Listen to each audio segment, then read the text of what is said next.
paz do Senhor, meus irmãos. Vamos dar início agora à lição 3 da nossa revista, que tem por título O Milagre nas Bodas de Caná. Nosso texto áureo está em João 2:11, que diz assim: Jesus principiou assim os seus sinais em Caná da Galileia e manifestou a sua glória, e os seus discípulos creram nele. Amém?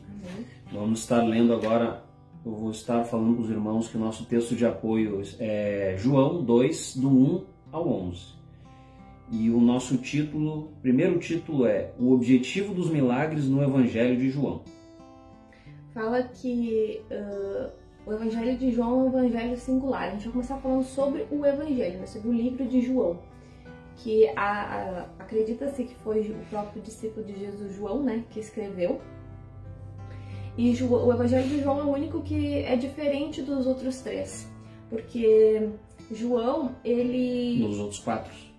É que João tá junto com os 4, então os outros 3 aí. Pior. Erro de cálculo, apaga aí. Enfim. Continua o raciocínio, vamos embora. Enfim. João é o único que ele foca que Jesus, ele é o Filho de Deus. Ou seja, os outros evangelhos, eles mostram uma genealogia de Jesus humana, né? Que ele veio da descendência de Davi, como a gente falou na lição passada. Seu pai, Maria, né? Como Maria concebeu Jesus. Faz uma referência mais ao início de tudo. Como Jesus homem. É. Né? E João não. João fala de Jesus no início como Deus, né? Como uma natureza divina. Então já começa aí a primeira diferença do Evangelho de João para os outros. Então João queria mostrar quem era realmente Jesus, Jesus como Messias, como João falou, o Salvador. Só para deixar claro, cada um dos evangelhos tem um ponto de vista diferente, porque são escritores diferentes, né? É Mateus, Marcos, Lucas e João. Então cada um tinha um ponto de vista diferente. Os 3 primeiros tinham um ponto de vista, João, obviamente, né, tinha um outro ponto de vista, é como a Rebeca está explicando, um ponto de vista mais divino, mostrando que Jesus era Deus, né, aqui na Terra. Exato. E também João é o único dos discípulos dos evangelhos, que fala de Deus, né?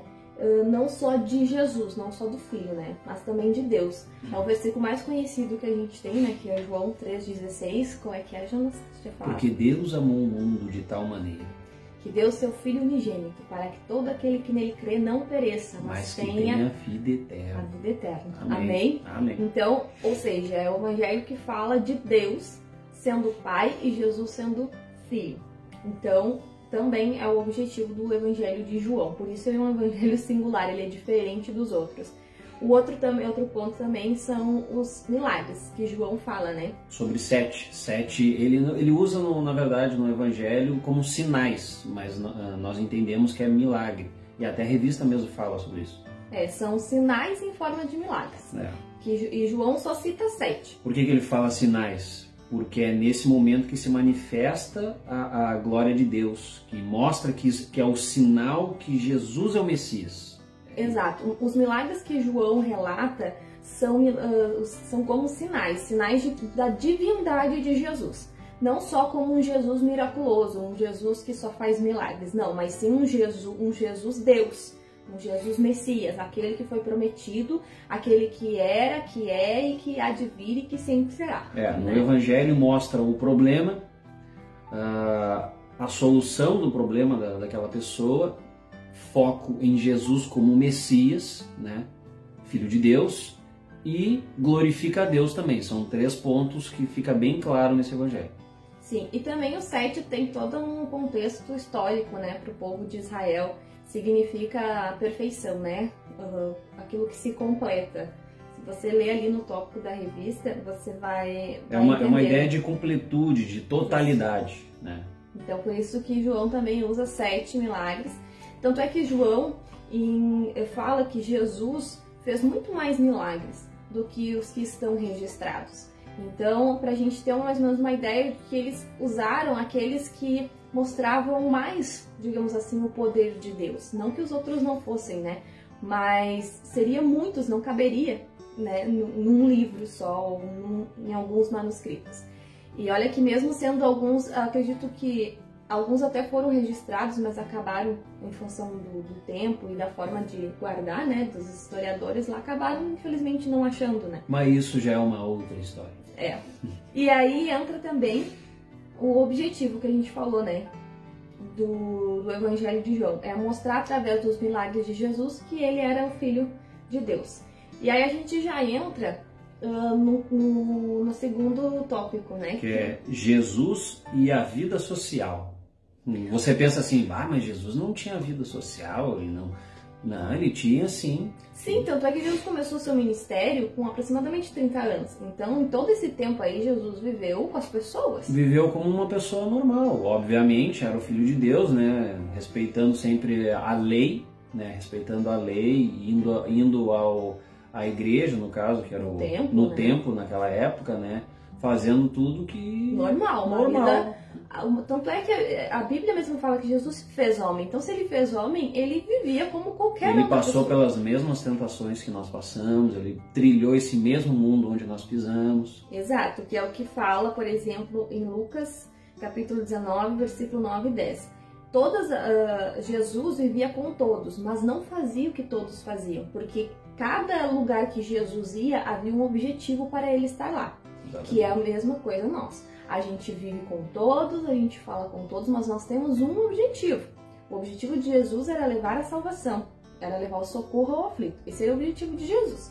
Então, as visitas dele não eram só para farrear, ou só para dar um oi. E né? detalhe importante, Jesus não fazia acepção de pessoas. Ele veio para aqueles que precisam dele. Ele entrava na casa de pessoas que possivelmente tinham muitos pecados, pessoas que não erradas, aquelas da nossa visão, né? Erradas, mas qual é a diferença? Deus não participava das coisas que eram feitas ali, mas toda visita que ele fazia, seja em casa, seja na rua, com pessoas que ele comia juntamente, que ele comia, se sentava à mesa, com pessoas que não tinham uma boa índole, não eram bem faladas naquela época, tinham uma história boa, que nem os judeus lá, que eram todos robozinhos, certinho. Não, ele se sentava com esse tipo de pessoas, mas tudo com um propósito, que era qual? Que era trazer essas pessoas para o reino de Deus. Exato. Então é esse o objetivo que a gente também tem que ter quando a gente vive com os outros. E um detalhe muito importante que, conforme eu fui lendo a revista, eu percebi que em Hebreus capítulo 4, versículo 15, inclusive é citado ali no subtópico ali que o Jonas fala, né, no subtópico, que em todas as visitas, em todos os lugares que Jesus foi, ele foi tentado. Ou seja, a gente tem a ideia de que Jesus foi tentado só lá no deserto, quando ele ficou os 40 dias. E não, em todo lugar que Jesus ia, até mesmo sendo na casa de alguém ou não, ele passava por tentações. E com essa visita social, que a gente fala, essa vida social dele, ele mostrou para nós que é possível sim, nós vivemos numa sociedade pecadora, como era a que Jesus vivia. Exato, e não ser assim. Então, isso mostra que, por mais corriqueira que seja a situação, por mais simples que é, mais fraca que seja a carne, a gente consegue, né, resistir. Se nós vivemos uma vida correta, como? A gente tem que resistir o diabo, não o pecado, porque o pecado a gente foge. Exatamente. Você tem que viver uma vida de santidade, que era isso que Jesus vivia. Ele buscava a santidade diariamente, ele vivia uma vida correta. Mas ele era filho de Deus, Jonas. Não vale, assim não vale. Ele veio como homem. Mas ele veio como homem, assim como eu e você. Nós somos filhos de Deus também. Nós não somos daqui deste mundo, nós somos do céu. Então nós temos que viver de acordo com o lugar de onde nós somos, né? Fica a dica. E também fala que como Jesus também valorizou o casamento, porque o primeiro milagre dele se deu num casamento. Ou seja, uma situação, um evento comum, não é algo fora do o que hoje é tão banalizado pelo mundo. Naquela época era comum. banalizado o casamento, que eu digo às vezes nas mídias sociais, ou até mesmo pela mentalidade distorcida das pessoas. Ah, se não der certo, tu te separa. Não. Aqui nesse momento claramente está sendo demonstrado que Deus valoriza muito o casamento, porque o primeiro milagre foi feito num casamento. Exato. E isso mostra que Jesus opera seus milagres nas situações, nas coisas mais cotidianas da nossa vida. Aquilo que a gente acha mais comum é onde Jesus pode sim operar o milagre. Então isso demonstra também que Jesus não está apegado a sinagogas, a templos, né? Porque Jesus, como ele já pregava, ele podia ter feito, né, em alguma sinagoga. Também a gente vai falar sobre a diferença, né, entre Jesus e João Batista. A gente já falou até na lição passada algumas coisas. Eu até anotei aqui para ficar mais rápido, como a gente já falou da outra vez. Por exemplo, João Batista vivia no deserto e Jesus vivia entre o povo, né? João Batista dava fim aos profetas, no caso aqueles do Antigo Testamento, da Antiga Aliança, né? O antigo concerto que Deus tinha feito com os homens. Com o povo. Isso. E Jesus seria, no caso, a nova aliança, né? E também João Batista pregava de uma forma diferente da que de Jesus pregava. Muito mais ríspida, muito mais impactante. Aí eu fiquei pensando por quê? Por que João Batista... Porque o objetivo de João Batista era preparar o caminho, né, para Jesus. Aí eu fiquei pensando por que João Batista pregava, no nosso conceito, né, tão duro. Jesus também teve situações em que ele falou duramente com o povo, né, com os religiosos e tal. Mas por que de João Batista é tão, sabe, mais tipo raça de víboras, aquelas coisas assim, sabe? Então, porque é que nem assim, ó, tu vai abrir uma porta numa parede. O que tu tem que fazer primeiro? Tem que quebrar a parede, certo? João Batista foi quem quebrou a parede. Ele foi ele preparou o caminho para Jesus. Então, a voz que clama no deserto. Exato. Ou seja, até a forma que ele vivia era diferente, a forma que ele pregava era diferente, porque o objetivo de João Batista era outro. Entendeu? Não sei se vocês entenderam, não foi um exemplo muito bom. Tá bom, na minha cabeça pareceu ser melhor. Enfim, vamos pro último tópico, né, que é o significado do milagre da transformação da água em vinho. Fazem tudo quanto ele disser. Isso quem falou foi Maria, né? A mãe de Jesus. O casamento estava rolando, estava acontecendo, de repente acabou o vinho. E aí Maria chega para Jesus e fala, olha, o vinho acabou. E aí Jesus falou assim, o que tenho eu contigo, mulher? Não é chegada a minha hora ainda. E então Maria olhou para os empregados e falou, façam tudo o que ele mandar. O interessante é que se você leu na revista, você vai ver que o intuito era eles fazerem aquilo para obedecer ao mestre, né? Sem necessariamente compreender. Quando Jesus fala assim, não é chegada a minha hora, ele está falando mais da hora do objetivo final, né? Que era a crucificação. Só que, claro que Maria sabia disso, mas ninguém estava esperando. Tanto é que Jesus avisou várias vezes que ele ia ser morto, né? Como o profeta Isaías também falou, só que eles não estavam associando exatamente naquele momento ou que fosse tão rápido, porque durou só 3 anos o ministério de Jesus. Então eles não estavam ligando os pontos ainda. Então quando Jesus responde isso pra ela, não é porque Jesus estava sendo educado, viu? É porque realmente o objetivo de Jesus não era fazer milagres, né? A gente já estudou isso na segunda lição, não, primeira lição. O objetivo de Jesus era salvar a comunidade. Mas infelizmente parece que o povo só acredita vendo os milagres.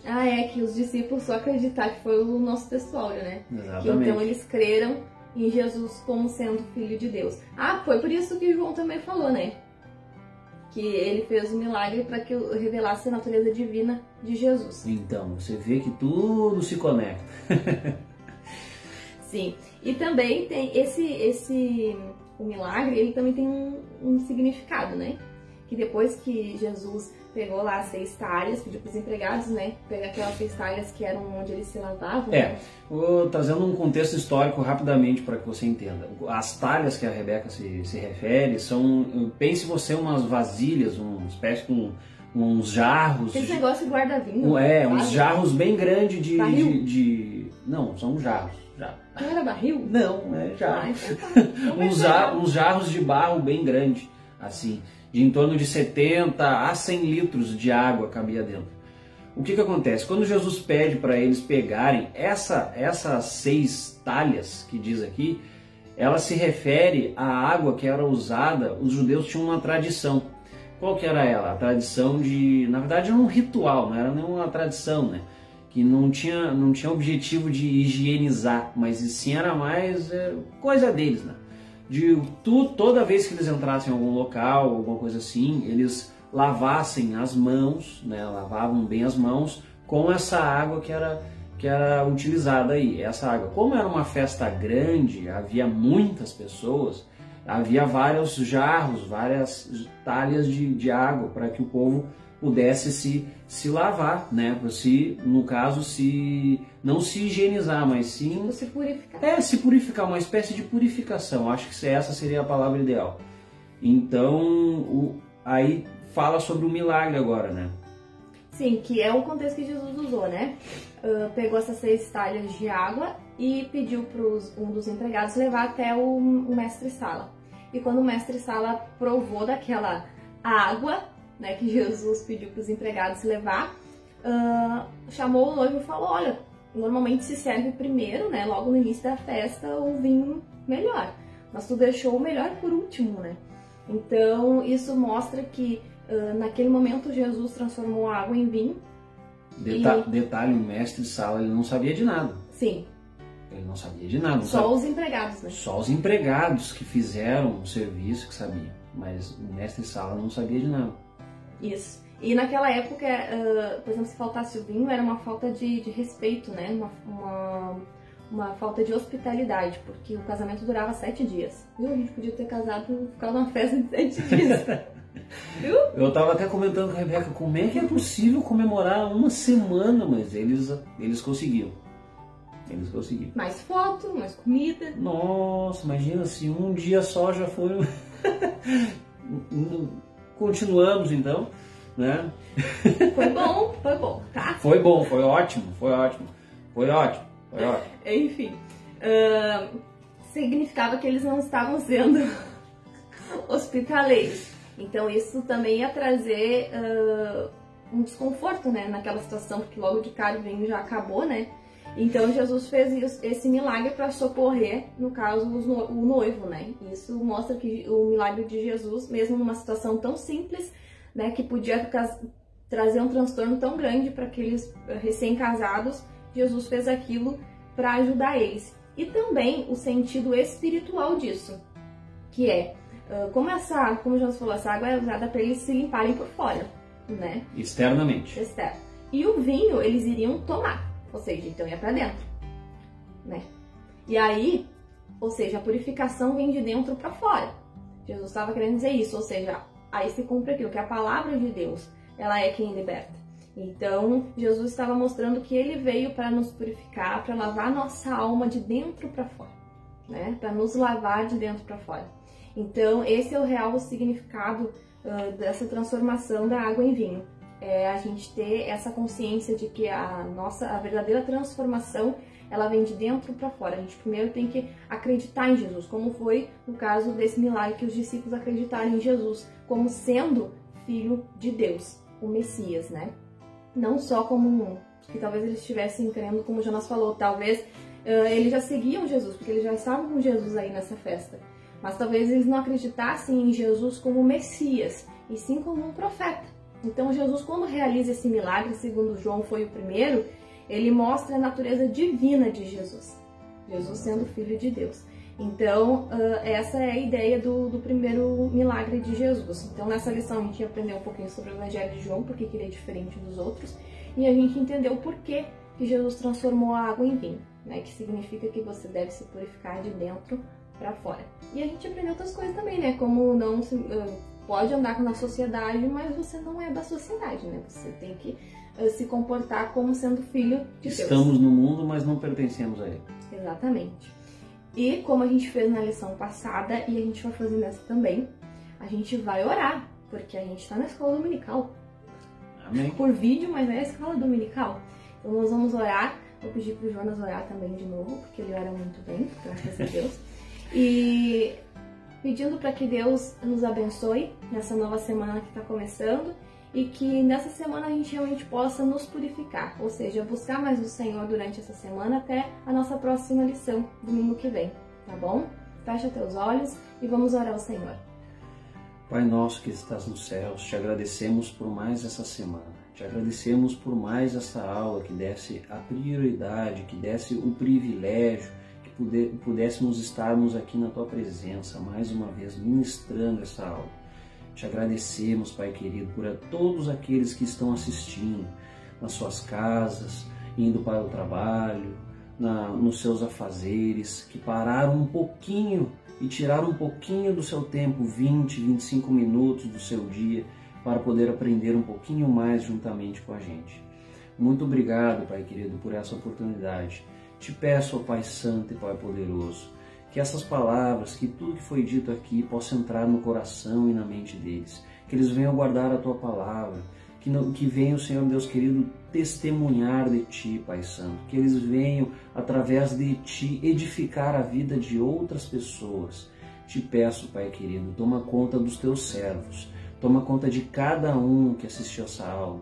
Te peço, abençoa, santifica, protege, nos guarda nos nossos caminhos, Pai querido. Que venhamos, nosso foco ser o céu e não as coisas deste mundo. Santifica a nossa vida, Pai. Derrama o Teu poder sobre a nossa vida. Esteja conosco durante todas as semanas deste ano e por diante, até que Tu venha. Te peço, Pai Santo, em nome de Jesus, toma conta de nós. É a minha oração, é o meu pedido. Em nome do Pai, do Filho e do Espírito Santo. Amém. Amém. Que Deus abençoe e até domingo que vem. Tchau. Deus abençoe. Um abraço.